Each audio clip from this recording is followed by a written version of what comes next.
Somewhere out there in the galaxy, there is a legendary book. It might be real, or it might not.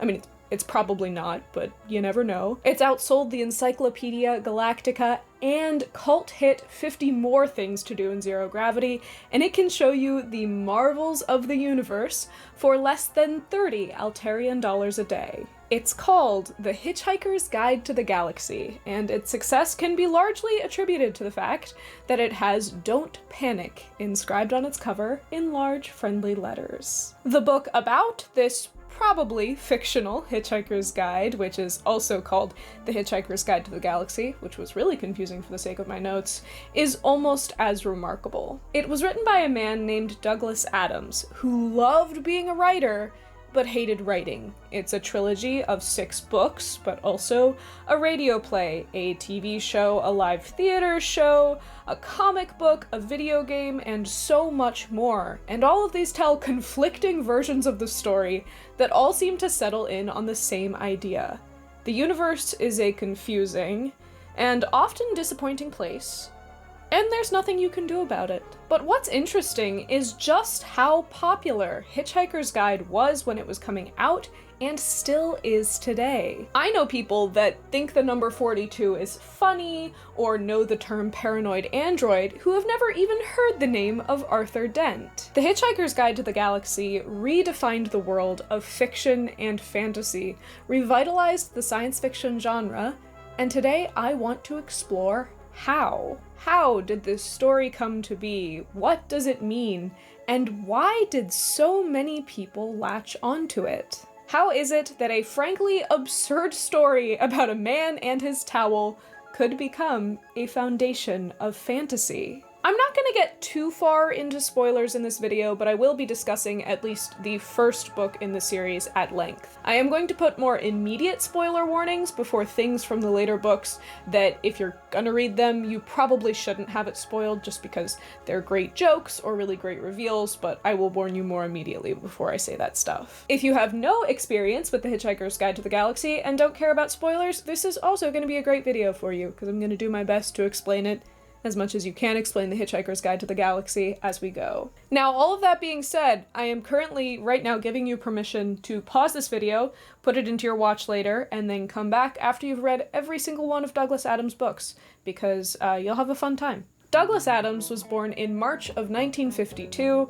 and even as a kid, he couldn't go about things the conventional way. Apparently, his parents and teachers couldn't figure out if he was a genius, if he was really clever, or if he was really stupid, because he just wouldn't talk on a subject until he felt that he fully understood it. Adams had aspirations of being a nuclear physicist when he was a kid, but this pivoted at 10 years old when he was given a 10 out of 10 on a writing assignment. Apparently, this accomplishment stuck with him well into his adult career. He said, "I was pleased by that. Whenever I'm stuck on a writer's block, which is most of the time, I just sit there and I can't think of anything. I think, but I once did get a 10 out of 10. After high school, at the age of 18, Douglas Adams hitchhiked around Europe using a stolen copy of The Hitchhiker's Guide to Europe. It was on this trip, staring up at the stars one lonely night, that Adams first thought to himself that somebody should write a Hitchhiker's Guide to the Galaxy. That thought was promptly forgotten as he moved into university. Adams tried to get admitted to some of the established improv comedy groups on campus,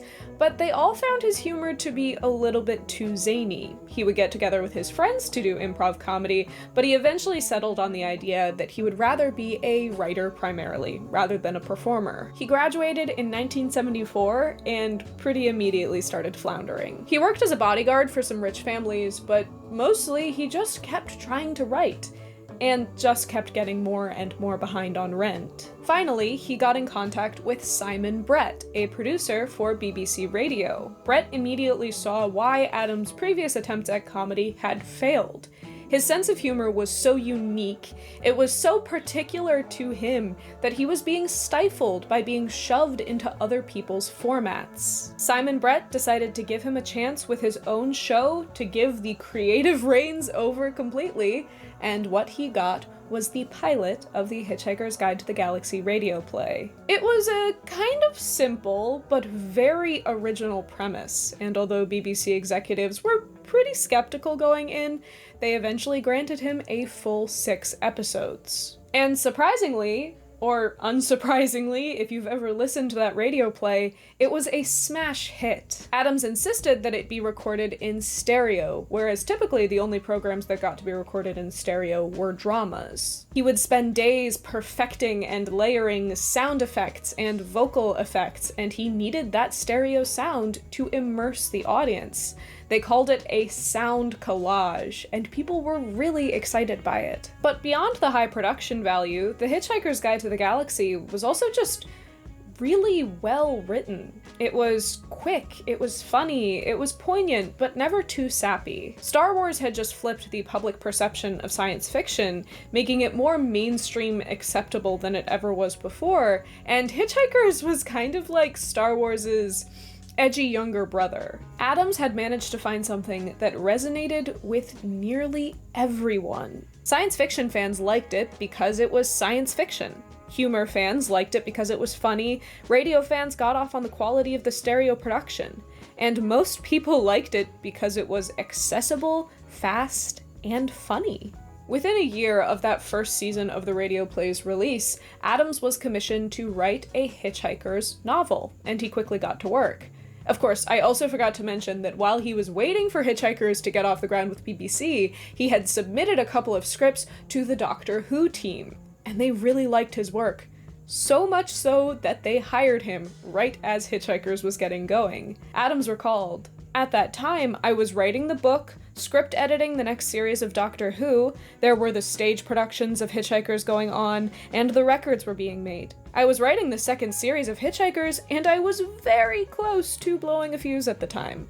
I was also doing some radio production with John Lloyd. The work overload was absolutely phenomenal." Adams lasted about 2 years at this full-time burnout rate before, fortunately, The Hitchhiker's Guide to the Galaxy had become profitable enough to become his full-time job, so he quit Doctor Who. The first Hitchhiker's Guide to the Galaxy novel, which came out in 1979, was its own beast entirely. Adams had far more time and space to work on the novel, and, more importantly, it was entirely his.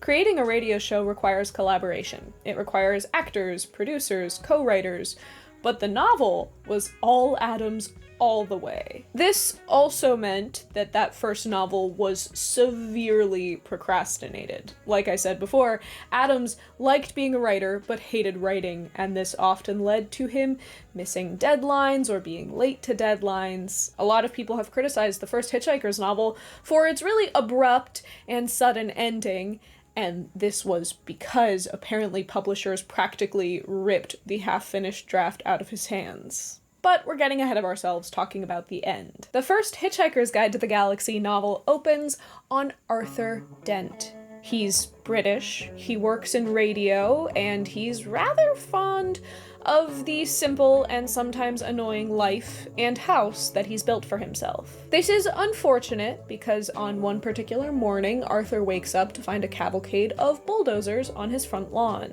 The city has decided that a bypass, or a highway for us Americans, must be built in the precise location of Arthur's house. This means that Arthur's house is going to have to be torn down, something that Arthur understandably protests. But before he can do anything, his friend Ford Prefect shows up and drags him away to a pub, where he demands that Arthur drink 3 full pints of beer before he starts talking. "All right," said Ford. "How would you react if I said that I'm not from Guildford after all, but from a small planet somewhere in the vicinity of Beetlejuice?" Arthur shrugged in a so-so sort of way. "I don't know," he said, taking a pull of beer. "Why? Do you think that's the sort of thing you're likely to say?" Ford gave up. It really wasn't worth bothering at the moment, what with the world about to end. He just said, "Drink up." He added, perfectly factually, "The world's about to end." Arthur gave the rest of the pub another wan smile. The rest of the pub frowned at him. A man waved at him to stop smiling at them and mind his own business. "This must be Thursday," said Arthur, musing to himself, sinking low over his beer. "I never could get the hang of Thursdays." In Arthur's absence, the house is destroyed, but this is quickly overshadowed by the sudden presence of dozens of alien spaceships crowding the atmosphere. Within moments, the Earth is utterly destroyed to make way for a hyperspace bypass, but Arthur and Ford are saved just in the nick of time by hitchhiking on board the alien spaceship. They pull this off with the help of Ford's copy of the Hitchhiker's Guide to the Galaxy. Ford is actually a writer for the Hitchhiker's Guide. He explores the universe, writing articles on how to get around on just 30 Altarian dollars a day. Ford tells Arthur about towels, the Swiss Army knife of the Hitchhiker, useful in almost every situation. He tells him about the Vogons, the aliens whose ship they're now on board. Vogons are very unpleasant, and they've just destroyed the Earth as a bureaucratic convenience.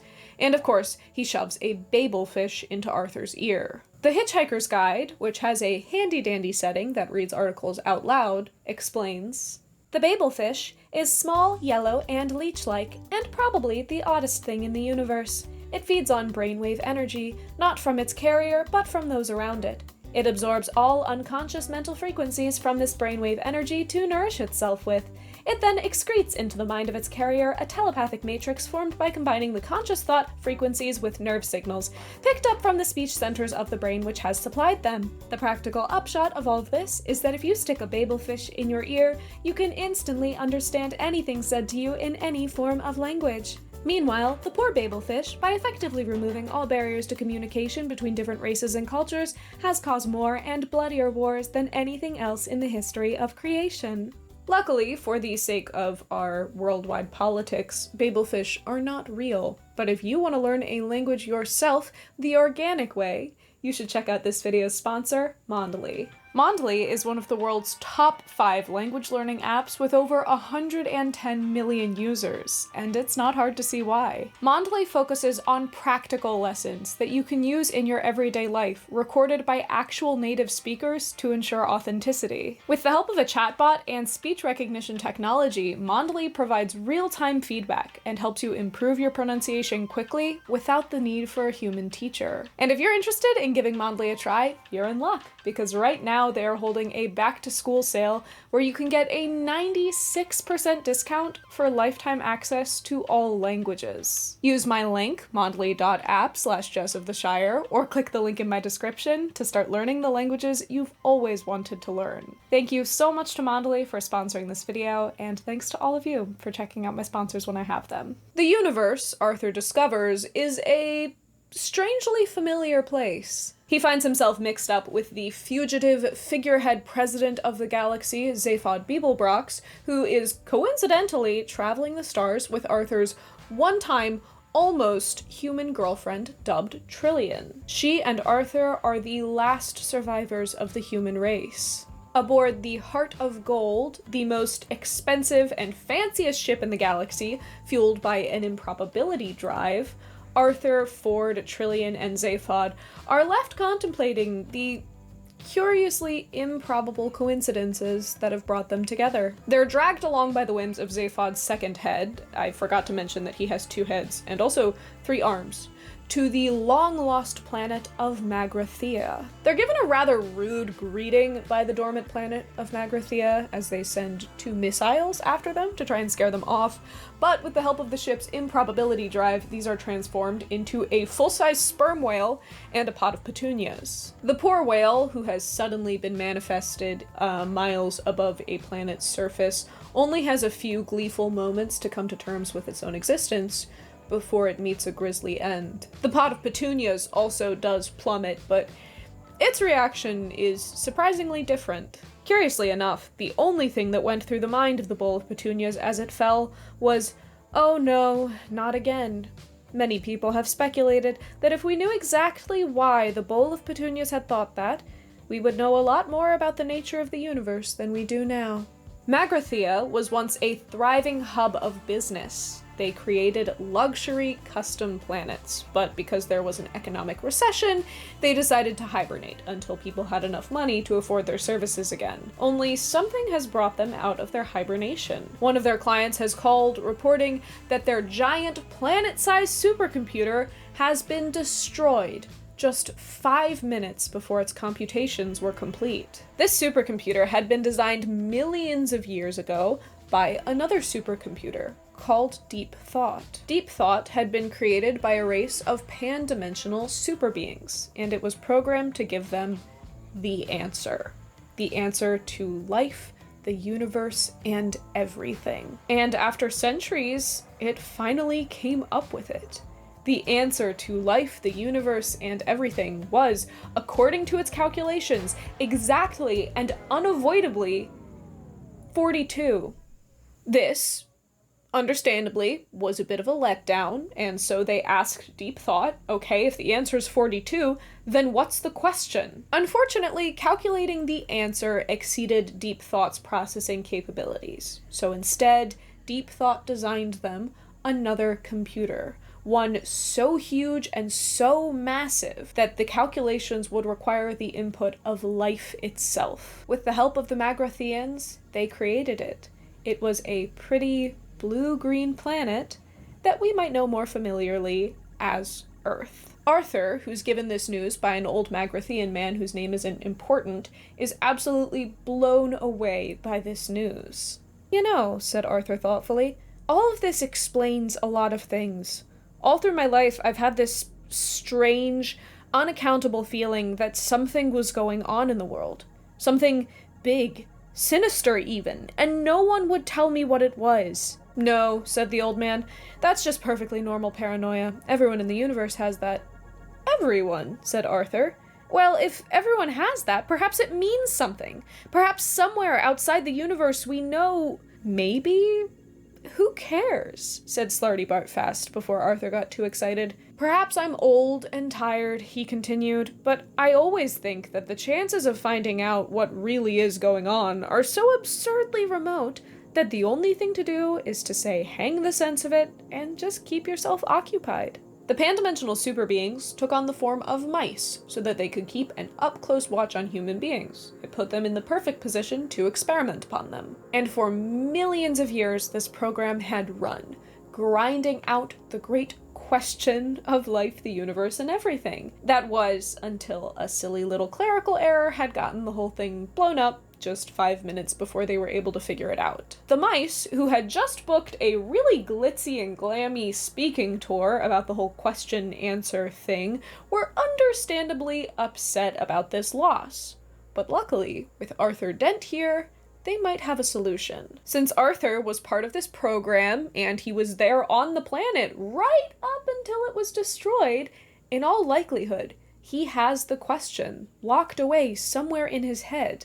The only reasonable response to that, then, is to pop open his head and have a look. Arthur isn't really that keen on that idea, considering that most of the time he is using his head. He, Ford, Zaphod, and Trillian narrowly escape from the mice, but then they're caught up in a police shootout. You know, considering that Zaphod stole the most expensive and important ship in the galaxy. But they're rescued from that shootout by the help of their perpetually depressed robot servant, Marvin. They return to the Heart of Gold to find the police craft completely dead. What happened to it? Do you know? It hated me because I talked to it, said Marvin. Talk to it? Exclaimed Ford.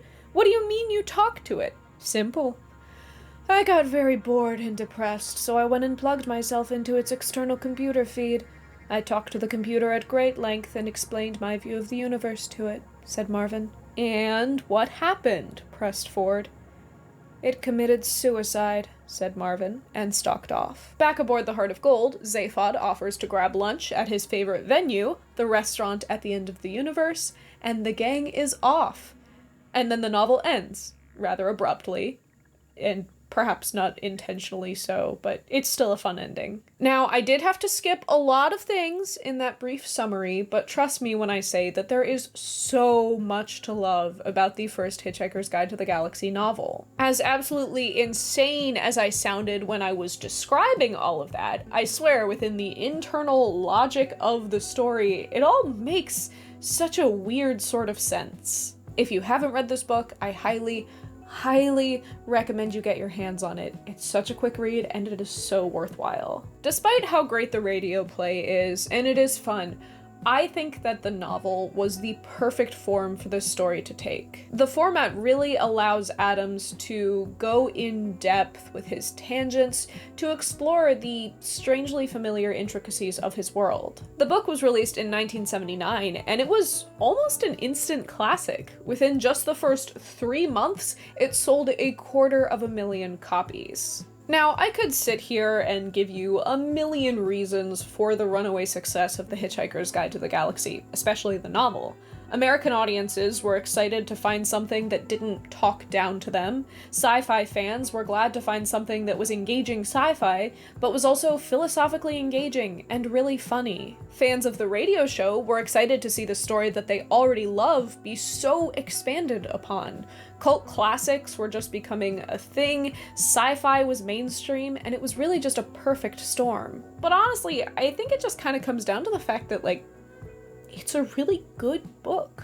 The plot is kind of messy, and the characters are messy too, but it's just so much fun. But just because I like the novels the best doesn't mean that The Hitchhiker's Guide to the Galaxy wasn't primed and ready to launch itself into other mediums. There were a few stage adaptations, some of which made really crazy choices, including putting the audience on a giant set of bleachers that would air skate around the performance space. These early kind of scaled down but still really technically complicated productions sold out really fast. In the summer of 1980, they even tried for an even more extravagant stage adaptation, using a 3,000-seat theater, a laser show, and a live band. This attempt was a critical and financial disaster, arguably even worse than the original staging of the Lord of the Rings musical, and that got a guy's leg broken. It was clear that Hitchhiker's Guide to the Galaxy flourished in a setting where, even though it was this pop culture sensation that a lot of people knew about, it still felt kind of underground. It felt like a cult classic, a secret being shared by thousands of people around the world. Adams received an offer to make a Hitchhiker's movie in 1979, but after he realized that producers kind of just wanted it to be Star Wars with jokes, he forced himself to turn down the $50,000 paycheck. But in 1981, The Hitchhiker's Guide to the Galaxy would make it onto the screen with the BBC TV show. Adams was only very loosely involved with this production, but it was still very well received. It had, for its time, revolutionary graphics, and although there were some clunky things like Zaphod's second, very heavy, expensive, and frankly kind of scary head, it was well received by both critics and fans alike. And yet, that show never got a second series. There was an attempt at an American version, but as it so often goes with American versions of British shows, it just was not going to get done right. I'm looking at you, Grace Point. The first episode of the show alone would have cost over $2 million, and so the whole idea was scrapped. Throughout this period of time, more novels were also being released. The sequel, The Restaurant at the End of the Universe, came out in 1980, and it was a smash hit. It picks up right where the first novel left off, and it carries on a very similar tone and kind of random, event-focused plot structure, and it cemented the popularity of Adams across the pond in the US, a notoriously tough egg for British comedians to crack. The Restaurant at the End of the Universe was followed up by the third in the trilogy, Life, the Universe, and Everything. This one differed from the first two books in that, unfortunately, Adams actually tried to plan ahead and give it a plot. He wanted it to have a real direction rather than just being a list of random events. He wanted to give them a goal. He wanted his heroes to save the world. Unfortunately, his heroes did not want the same thing. The problem of the third book is that I have a plot which actually signifies something, and there are momentous events afoot, but I'd created such a feckless bunch of characters that before writing each scene, I'd think, well, okay, who's involved here? And I'd mentally go around each of the characters in my mind, explaining to them what was going on, and they would all say, yeah? Well, so what? I don't want to get involved. Either they didn't want to get involved, or they didn't understand. After creating such a directionless story with a directionless group of characters, Adams was very much struggling to give them a direction. Life, the Universe, and Everything was not received as well. People wanted it to be just like Hitchhikers, and It wasn't, but still, Adams trundled on. He released So Long and Thanks for All the Fish, the fourth book in the increasingly inaccurately named Hitchhiker's trilogy, in 1984. It had been hurriedly written across a 3-week period, and it was unlike any of the novels that had come before it. So Long and Thanks for All the Fish turned out to be a surprisingly grounded romance featuring Arthur returning to the Earth. I'm not going to try and explain how he got back to Earth or how Earth still exists. It's really not that important. This one also received a bit of a dubious reception. Again, it's the problem where people wanted it to be Hitchhiker's Guide, and it wasn't. But still, Hitchhiker's Guide to the Galaxy powered through. As the books came out, Adams was commissioned to start work on yet another film script, which he was working on, but he was also diving into the world of video games. Adams had always been fascinated by computers and technology, an obsession that was only growing more strong as technology advanced and the internet was peeking over the horizon. In 1984, Adams released a text-based adventure game, loosely based on the story of The Hitchhiker's Guide to the Galaxy, and it was well received. Less well received were the comics, which came out a couple years later in the early 90s. The comics were something that had been in discussion for a while, but it wasn't a project that Adams had any real passion for. By the time they came out, the story had been done and redone so many times that it didn't do anything unique, and the art style was just a little bit too clean and crisp for the grungy world of Hitchhiker's Guide. Fans just didn't really fall for it. And still, Hitchhiker's Guide to the Galaxy was a train that would not stop. In 1992, the fifth entry to the Hitchhiker's Guide novel universe came out, called Mostly Harmless. And listen, I don't know exactly how much of an unpopular opinion this is, but this one is actually my favorite. It's definitely missing some of the absurd, rip-roaring fun of the first two books, but it was just such a grounded and introspective look at these characters. It was very realistic and quite moving, and there's one section of that book, which I'm going to talk about later in this video, that I think will probably stick with me for the rest of my life. Again, you won't be surprised to find out that Mostly Harmless was okay, but most people wanted it to be like the first two Hitchhiker's books, which it was not. But as the internet became a thing, Adams occupied himself with creating something very exciting, a search engine, which he called The Hitchhiker's Guide to the Internet. This was eventually shortened to H2G2, and honestly, it all went over pretty well. However, H2G2 was eventually killed off in 2001 in the dot-com boom. Other projects were still afloat though. Since the 80s, Adams had been working on a new script for a Hitchhiker's Guide to the Galaxy film, and by 2001, he had banged out a first draft that everyone was pretty happy with. Unfortunately, life, as it so often does, was going to throw a wrench into this whole thing.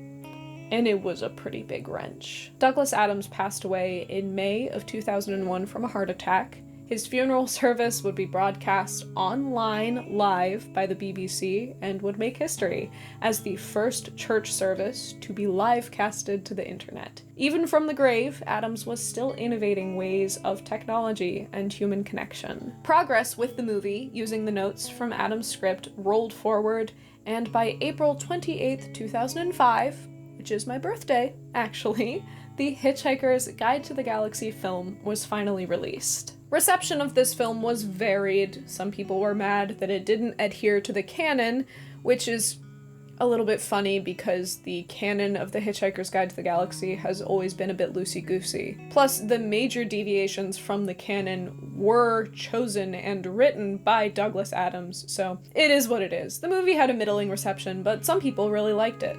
In 2009, a sixth and final Hitchhiker's Guide novel would be released. Called And Another Thing, it was written by Owen Colfer, best known for his Artemis Fowl series.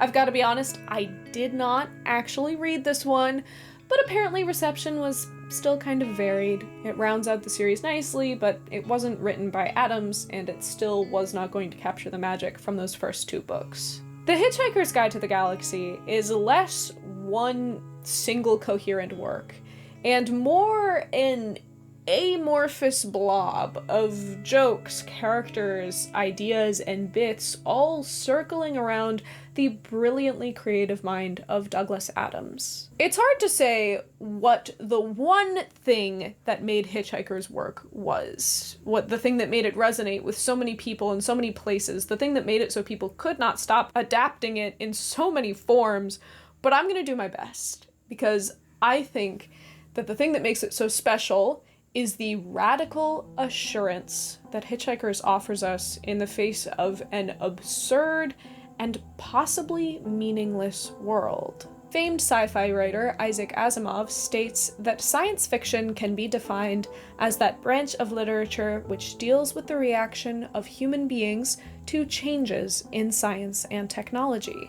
Of course, Isaac Asimov was one of the many sci-fi writers that Douglas Adams was lambasting in the Hitchhiker's Guide series. On the first pages of the first book, he says that the Hitchhiker's Guide sells better than the Encyclopedia Galactica, a relic from Isaac Asimov's Foundation books. This might suggest to us readers that Asimov's definition of science fiction wasn't quite what Adams had going on. In the late 60s, the 70s, and the 80s, science fiction was thriving. Works like Foundation, Dune, Star Trek, and so many more were legitimizing the genre, cementing its lofty ideals as part of popular culture. Foundation chased mankind across the stars through the growing pains of a massive galactic empire. Star Trek allowed an optimistic window forward, a look at how, in the future, humankind might govern and research and explore with kindness and equanimity. Dune had probably the most cynical look out of these three,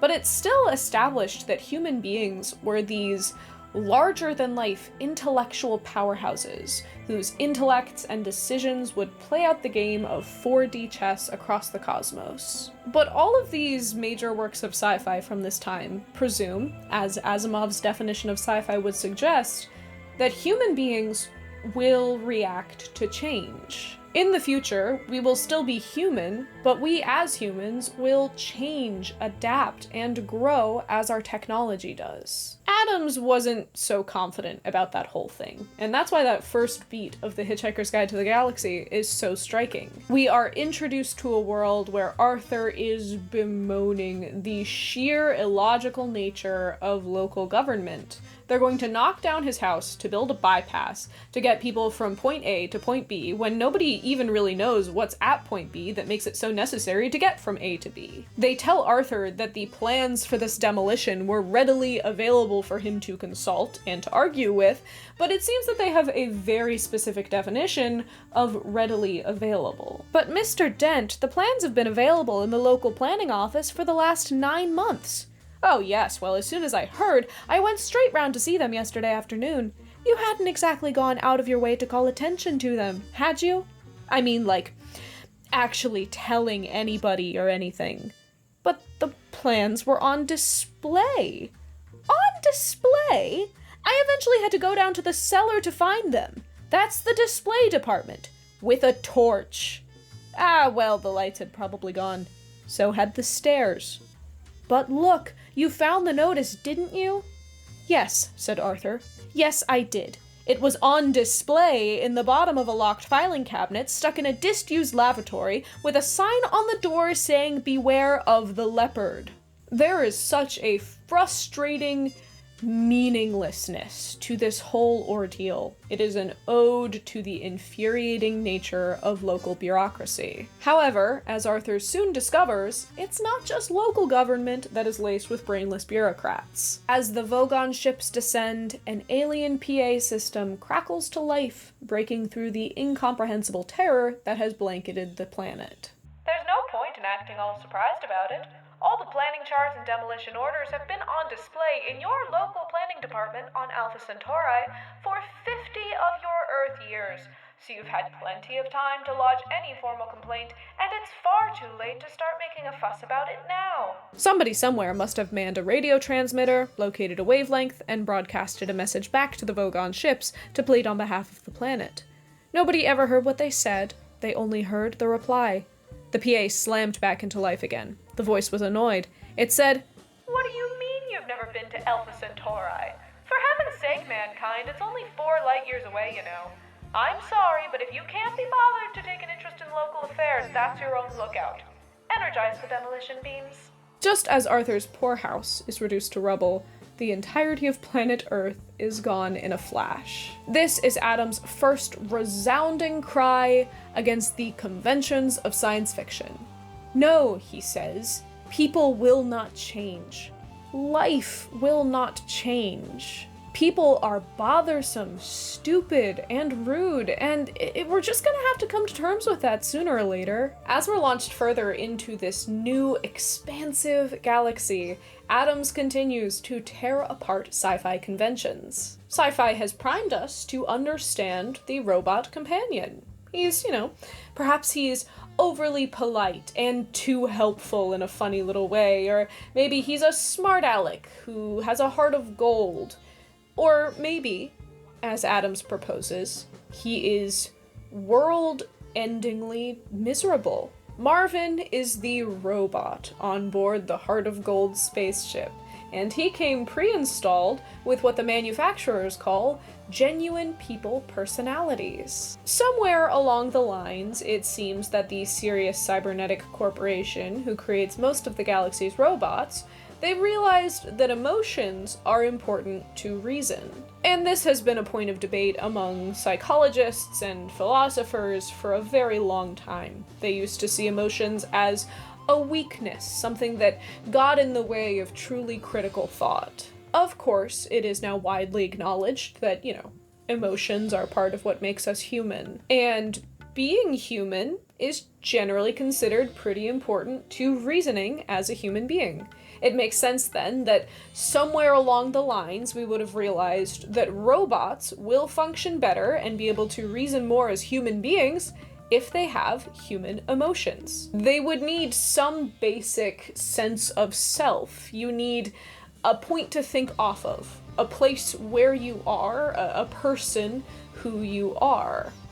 Enter the genuine people personalities. Through Marvin, his perpetually depressed robot, Adams explores the idea that in creating robots, in creating things that we want to be able to reason with, like people, we end up having to make them into people, with all of the weird, slimy little problems that come along with being human. In his piece on Marvin and artificial intelligence, which will be linked in the description, as are all of my sources always, Jerry Goodenough explains it. Without emotion, reason goes wrong, and finds it hard to cope with certain things, especially reasoning about other people's minds, motives, etc. But that means that, in giving robots emotion, the one thing we would be giving them would be theory of mind, the sense of self necessary in order to relate to human beings and to their respective senses of self. However, the theory of mind inevitably brings along with it other qualities. Vanity, disappointment, disillusion, from which so far only humans suffer. And this, ultimately, is why Marvin is capable of feeling very depressed.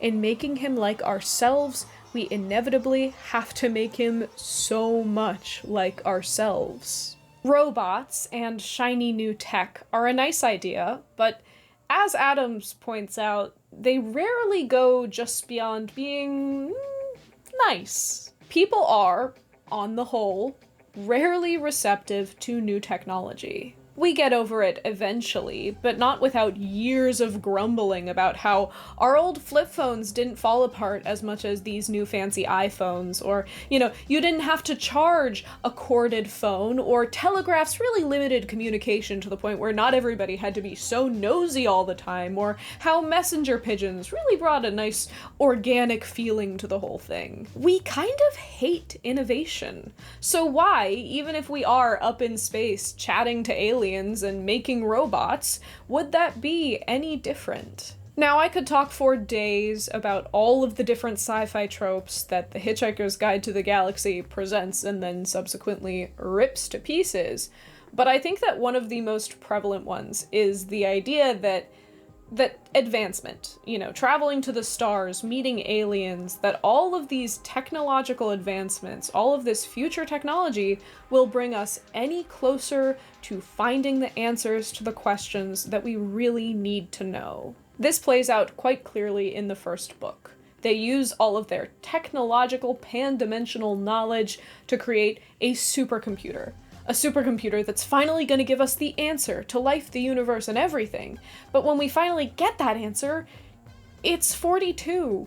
It's an answer that makes no sense unless you know the question. And then when they try to find the question, they try to build a supercomputer to figure that out, it all goes awry. We later find out that it might not even be possible for us to know what the question is. In Life, the Universe, and Everything, as our heroes stumble towards the end of the novel, they seek out a man who knows the truth. Literally, all of it. You see, a long time ago, they gave him a truth-speaking drug, but someone bumped the surgeon's arm and they gave him a little bit too much of it. And then they put him in front of a courtroom and asked him to tell the whole truth and nothing but the truth. So he did. This obviously caused a problem as he started spewing out a rattle of just mind-bending realities about the universe. Everyone who was in the courtroom either went mad and died or just flat out died. They find him, expecting him to still be rattling out truths, maybe he's crazy by now, but instead he's silent. He explains to them, "Yeah, I finished. There's not nearly as much of it as people imagine. Some of it is pretty funny, though.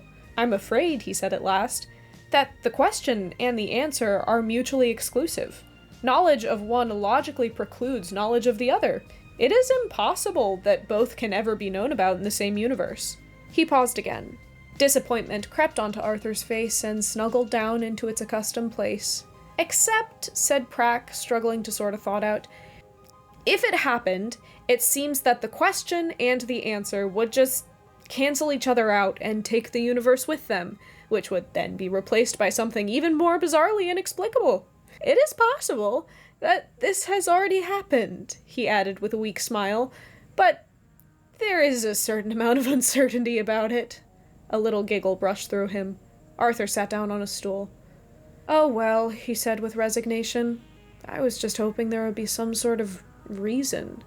The unfortunate truth is that advancing more, learning more, traveling out into the stars, it probably isn't going to get us any closer to knowing who we are and what we're here for. The question will remain unanswered and unknown. In fact, trying too hard to figure out either of them might end with all of us being destroyed. Adams puts a lot of weight on this sort of delicate state of willful ignorance. There's this whole bit about the power of SEPs. That stands for somebody else's problem.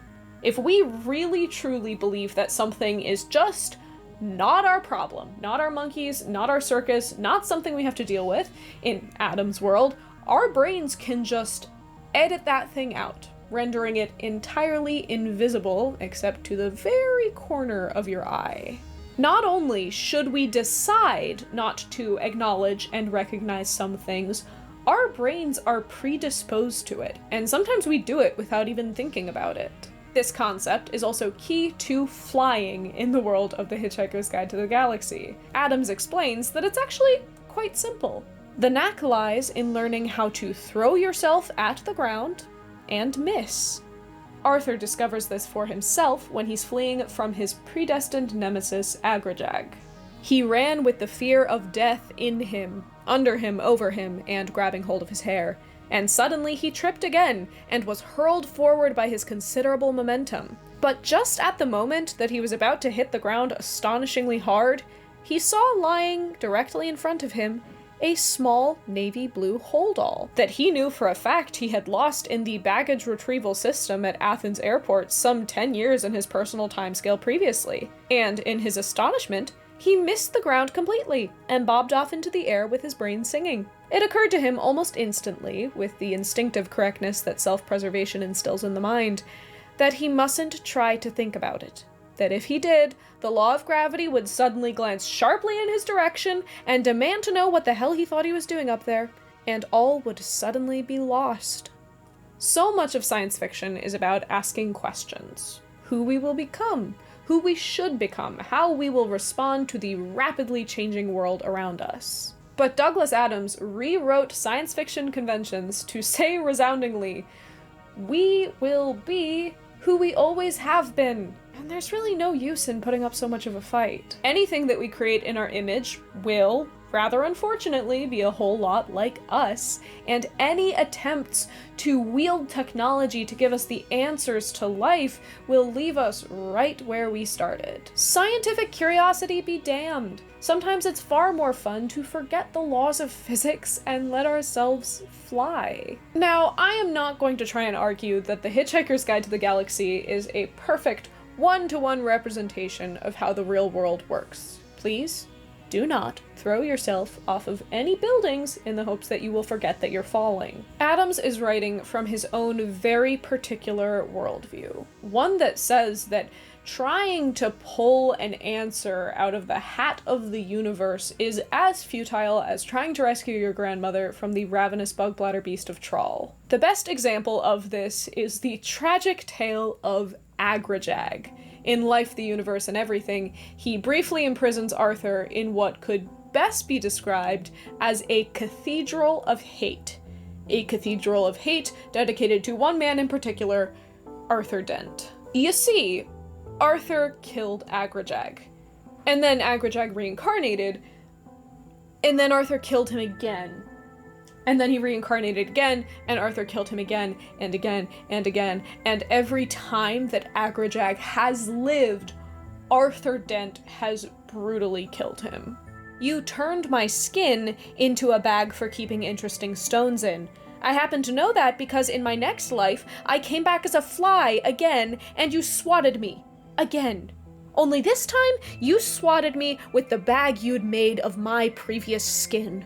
Arthur Dent, you are not merely a cruel and heartless man, you are also staggeringly tactless.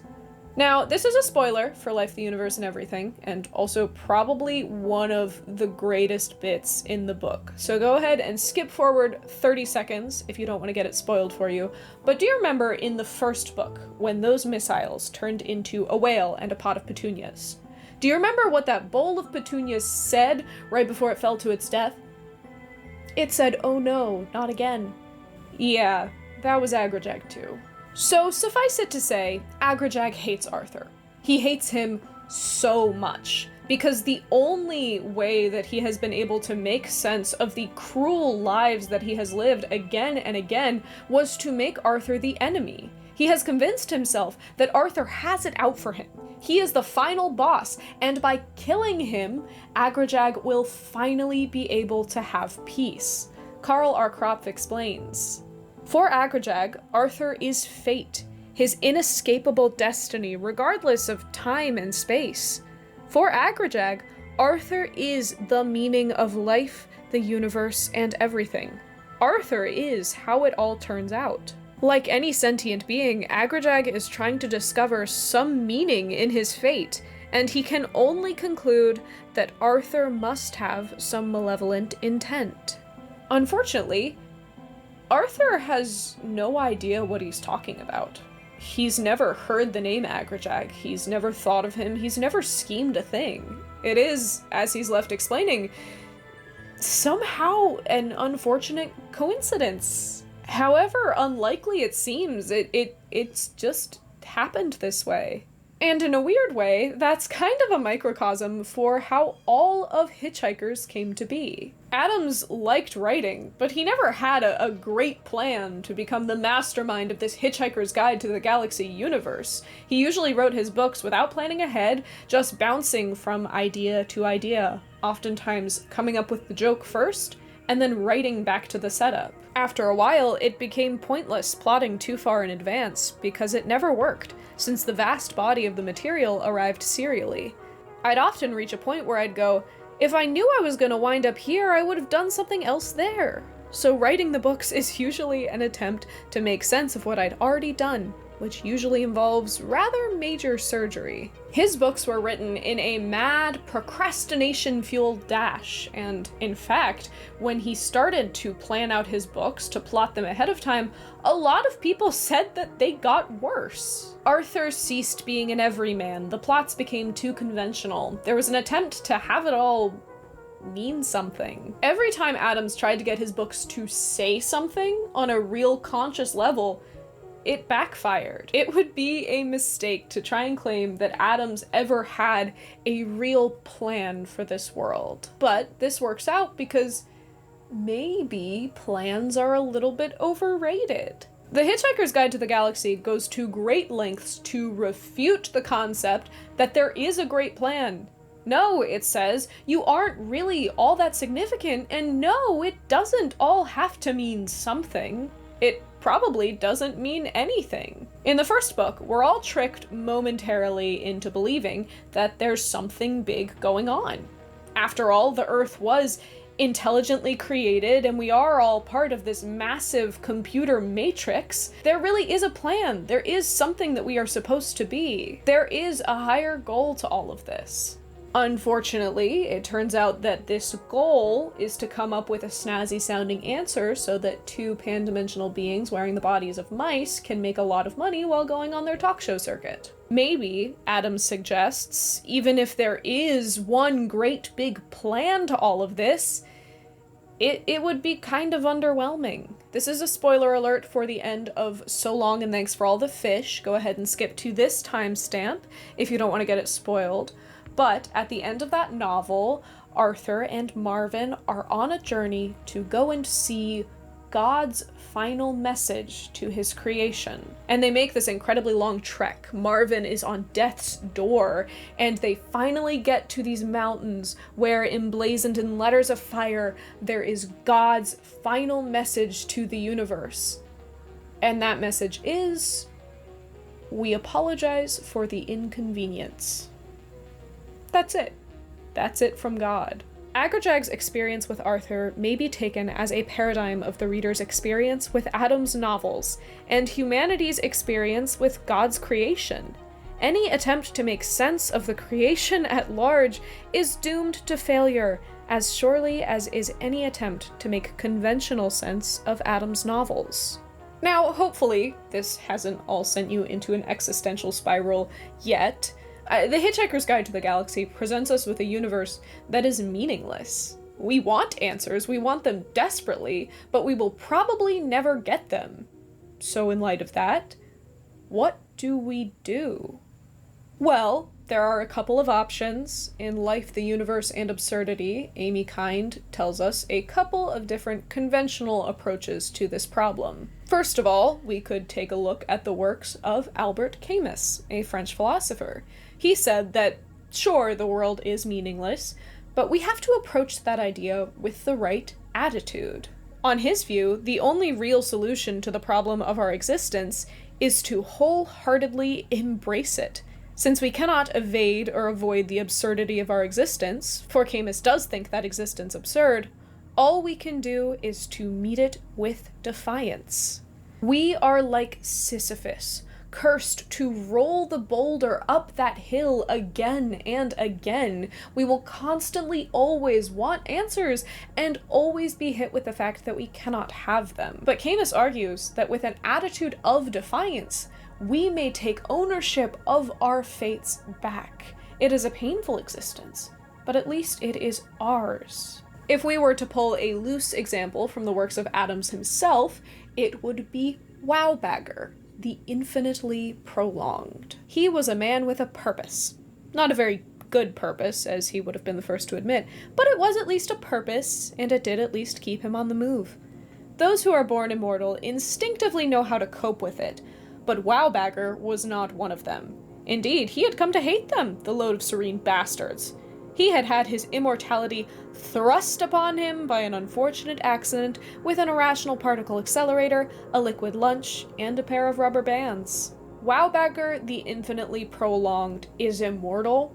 He has to live forever, and he hates it. But that's not going to change. He is immortal, so What is there to do but accept that that's his lot in life, accept that he will always hate it, and find something to keep him busy? He decides to pull up a list of every sentient creature that has ever lived and will ever live, to get in his space and time ship, to travel to each of those people alphabetically and insult them. He pops in on Arthur, who's half mad because he's been alone for a long period of time trapped on prehistoric Earth. He shows up, pops out of his spaceship, and calls him a real jerk. That's it.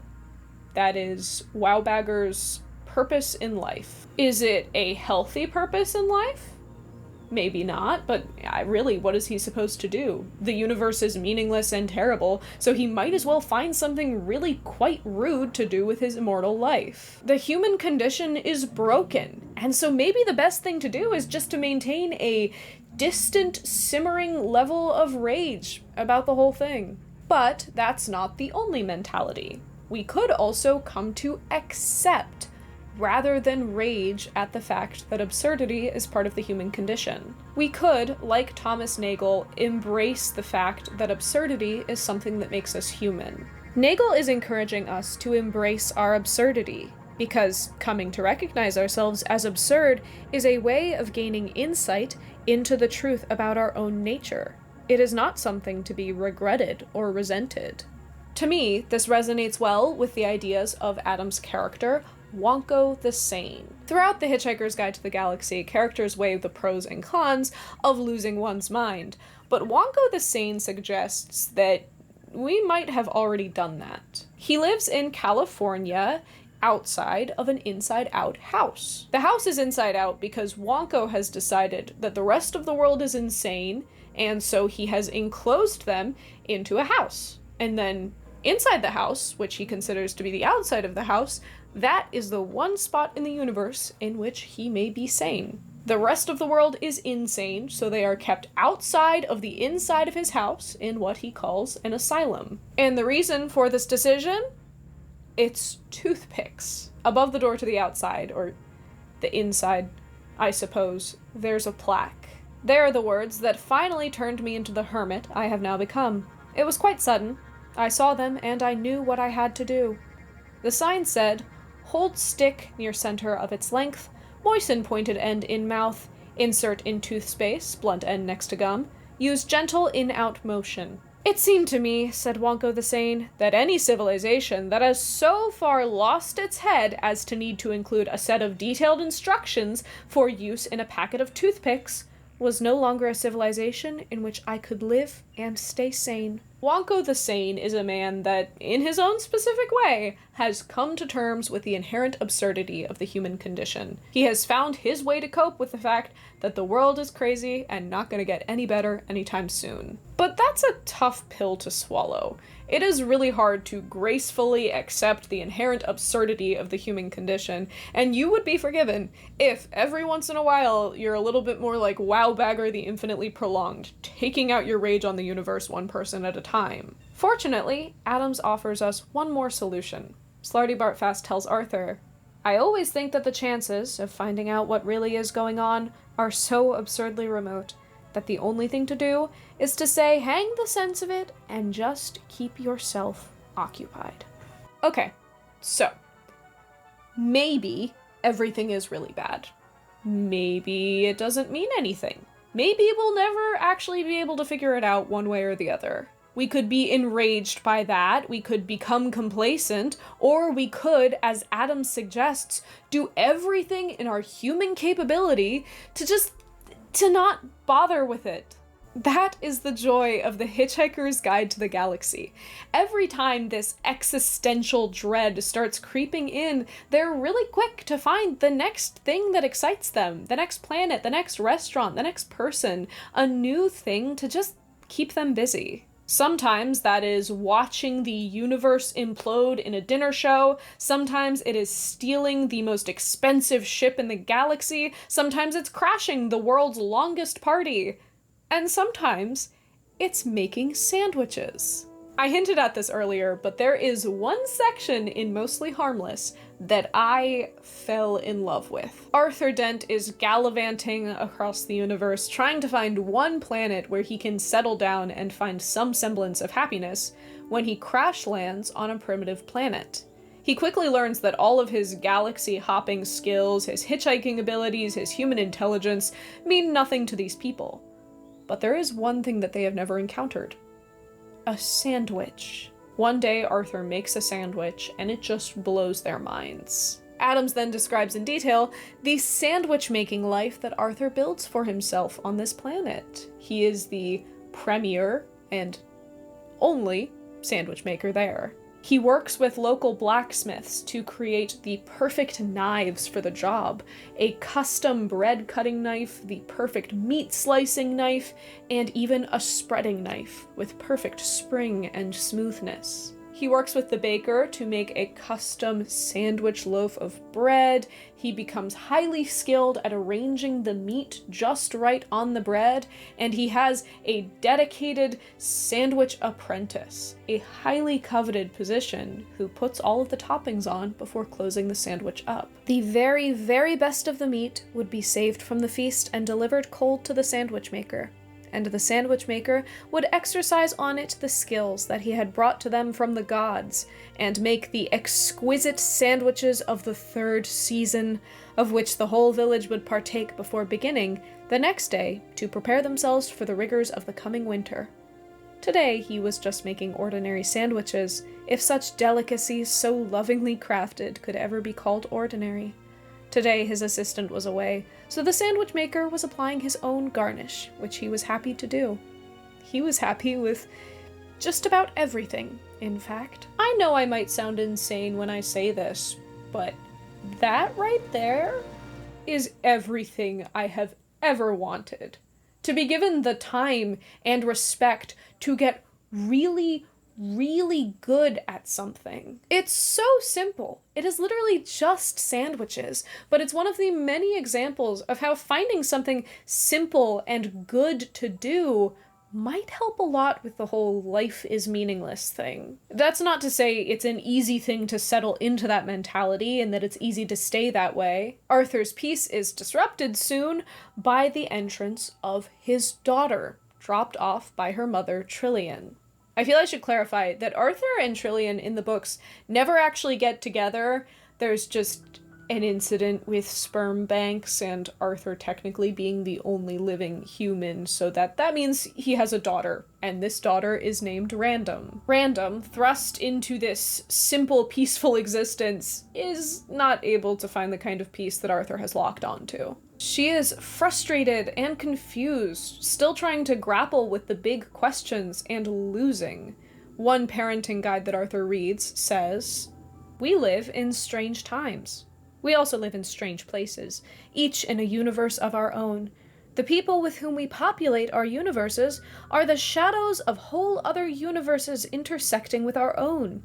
Being able to glance out into this bewildering complexity of infinite recursion and saying things like, "Oh, hi, Ed, nice tan, how's Carol?" involves a great deal of filtering skill for which all conscious entities have eventually to develop a capacity in order to protect themselves from the contemplation of the chaos through which they seethe and tumble.